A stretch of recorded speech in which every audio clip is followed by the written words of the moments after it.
नमस्कार। मौसम विज्ञान केंद्र देहरादून, भारत मौसम विज्ञान विभाग आपका स्वागत करता है।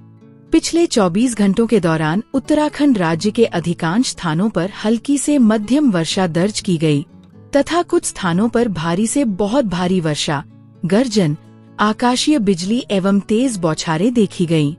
राज्य में मॉनसून गतिविधि सक्रिय रही।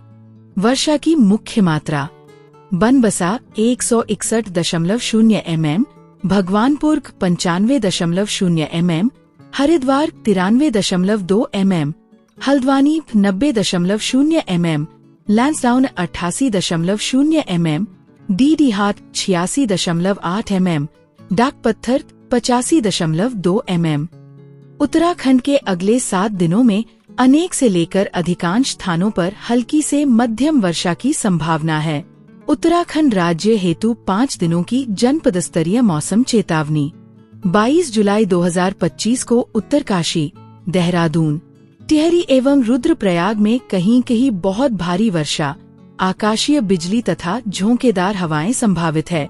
नैनीताल, बागेश्वर एवं पिथौरागढ़ में भी कहीं कहीं भारी वर्षा, बिजली तथा हवाएं संभावित है। शेष जनपदों में भी बिजली व वर्षा के तीव्र से अति तीव्र दौर की संभावना है। 23 जुलाई 2025 को उत्तरकाशी, बागेश्वर एवं पिथौरागढ़ में कहीं कहीं भारी वर्षा की संभावना है। पर्वतीय क्षेत्रों में कहीं कहीं गर्जन, बिजली तथा वर्षा के तीव्र से अति तीव्र दौर की संभावना है। मैदानी क्षेत्रों में भी कहीं कहीं गर्जन व तेज हवाएं संभावित है। 24 जुलाई 2025 को उत्तरकाशी, रुद्रप्रयाग, बागेश्वर, देहरादून एवं टिहरी में कहीं कहीं भारी वर्षा संभावित है। सभी जनपदों में कहीं कहीं आकाशीय बिजली तथा वर्षा के तीव्र से अति तीव्र दौर की संभावना है। 25 जुलाई 2025 को सभी जनपदों में कहीं कहीं आकाशीय बिजली व वर्षा के तीव्र से अति तीव्र दौर की संभावना है। सावधानी संबंधी परामर्श: भारी वर्षा के कारण भूस्खलन व सड़क अवरोध की संभावना।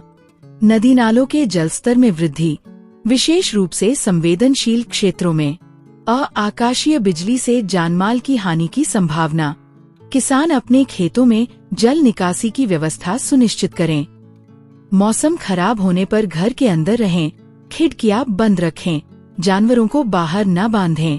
नमस्कार, मैं विक्रम सिंह, निदेशक मौसम केंद्र देहरादून से।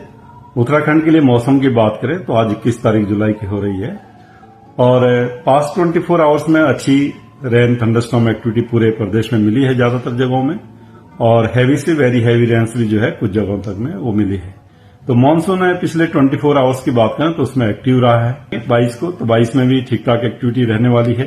तो गढ़वाल रीजन में जो अगर मैं बात करूं पूरे 4-5 दिन के लिए, तो यहाँ पर तो जो हल्की से मध्यम बारिश है ज्यादातर जगहों में, आगे भी वो रहने वाली है, और उसके साथ साथ जो हैवी रेन्स भी वो भी एका दुक्का वो मिलेगी। तो गढ़वाल रीजन में जो एक्टिविटी है 5-6 दिन जो है नॉर्मल से ऊपर ही एक्टिविटी रहेगी।